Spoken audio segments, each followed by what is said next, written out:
Méditation de Reinhard Hirtler. Good morning, good morning, good morning. Bonjour, bonjour, bonjour. We are now in verse 15, a verse that I've loved for decades. Nous en sommes maintenant au verset 15, un verset que j'aime depuis des décennies. It's a verse that's very confronting but so beautiful. C'est un verset très confrontant, mais il est si beau. I like to say it hurts so good. Je dis volontiers, il fait bénéfiquement mal. When you exercise and all the muscles hurt. Comme lors d'entraînement de sport et que tous les muscles sont douloureux. It hurts so good because you know you did something good for your body. Cela fait bénéfiquement mal car on sait que l'on a fait quelque chose de bien à son corps. And this is a Bible verse that hurts so good. Et ce verset biblique fait bénéfiquement mal. Because it confronts our comfortable lifestyle. Car il confronte notre style de vie confortable. But it's so clear in the Bible. Cependant, la Bible est très claire. Don't set the affection of your heart on this world. Ne vous attachez pas à ce monde. Or in loving the things of the world. Et n'aimez pas les choses de ce monde. The New King James Version, for instance, says, don't love the world nor the things of this world. Dans la Bible New King James, c'est écrit par exemple, n'aimez pas le monde ni les choses de ce monde. It's very interesting. If you go to the grammar of the Greek, il est très intéressant lorsque l'on regarde la grammatique grecque. It is written in the present tense, in the active voice, and as an imperative. C'est écrit au présent, à la forme active et à l'impératif. Here's what this means. Cela signifie ce qui suit. Present tense means it's every single moment of your life until you are with Jesus. Le présent signifie que c'est pour chaque instant de ta vie, jusqu'à ce que tu sois vers Jésus.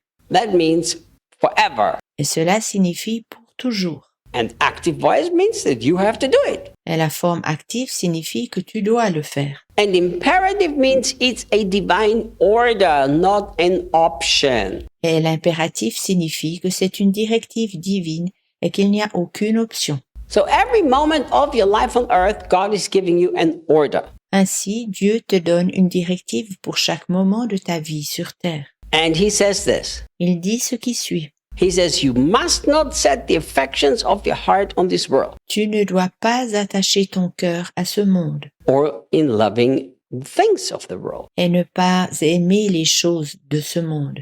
Hang on, Reinhard. Mais, Reinhard, but what's wrong with the things of this world? Qu'y a-t-il de mal aux choses de ce monde? I mean, you're building yourself a house, that's a thing of this world. Tu te construis une maison, c'est une chose de ce monde, non? You're driving a car, that's a thing of this world. Tu conduis une auto, c'est une chose de ce monde. Look, John doesn't say don't have the things of this world. Jean ne dit pas ne possède aucune chose de ce monde. He says you're not going to put your affection in it. Il dit que nous ne devons pas nous y attacher, pas affecter ces choses. I've got a very, very simple philosophy. J'ai une philosophie très très simple. Everything that you allow inside of your heart is going to conquer your heart. Tout ce que tu laisses entrer dans ton cœur le conquérera. So I don't want my heart to be conquered by the system of this world or by the things that are in this world. Je n'aimerais pas que mon cœur soit conquis par le système ou les choses de ce monde.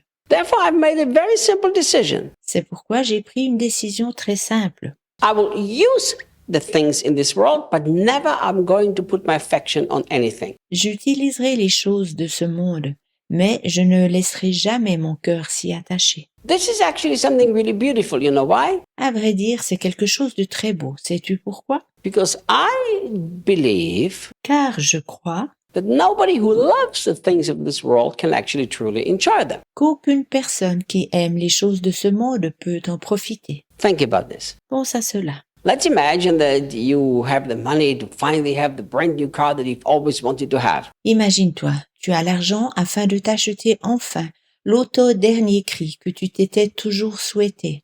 Now you love that car. Maintenant, tu aimes cette auto. You put your affection on the car. Tu y attaches ton cœur. So what happens if you have an accident? Que se passe-t-il alors si tu as un accident? You're going to be in a mess. Tu te trouveras en difficulté, Because you've let the car inside of your heart. car cette auto a conquis ton cœur. You can't really enjoy anything if you love it that much. Si on aime tant quelque chose, on ne peut pas vraiment en profiter. I know people who love the things of this world. Je connais des personnes qui aiment les choses de ce monde. They have very nice things in their house. Elles ont de très belles choses dans leur maison. I don't know if you've ever been to those homes. Je ne sais pas si tu étais déjà dans une telle maison. It's like you're almost afraid to sit down on the couch because you don't want to make it dirty. On a peur de s'asseoir sur le canapé car on ne veut pas le salir. You can't even enjoy the meal because the glass is so fancy. What is if it breaks? On ne peut pas même jouir du repas car la vaisselle est si chic.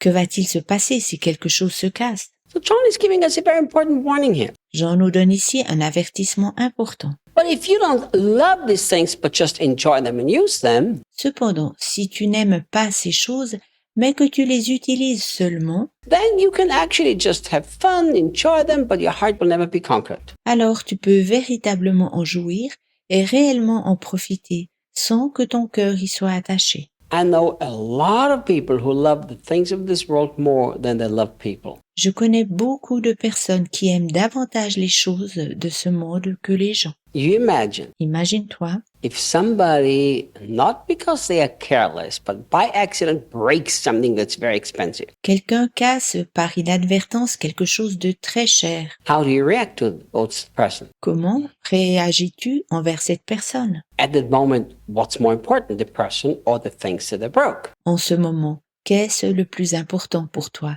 La personne ou la chose qui a été cassée? To love the things of this world and this world is a very dangerous thing to do. Il est très dangereux d'aimer le monde et les choses de ce monde. And Christians should never do that anyhow. De toute façon, les chrétiens ne devraient jamais le faire. But look, John is telling us not to set the affection on two things, the world and the things. Jean nomme deux choses auxquelles nous ne devrions pas attacher notre cœur, le monde et les choses de ce monde.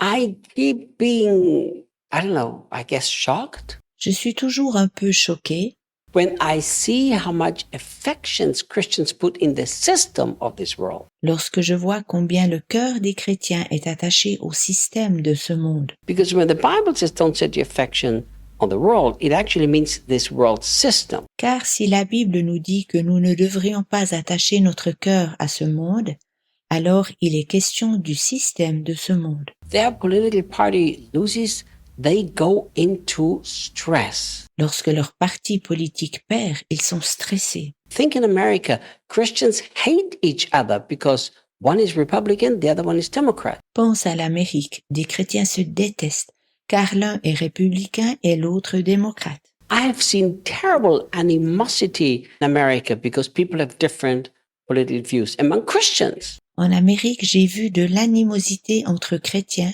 car les personnes avaient des points de vue politiques différents. You know why? Sais-tu pourquoi? Because their affection is actually on the system of this world. Car leur cœur est véritablement attaché au système de ce monde. And the Bible tells us we must not do that. Et la Bible nous dit que nous ne devrions pas le faire. I see you tomorrow. À demain.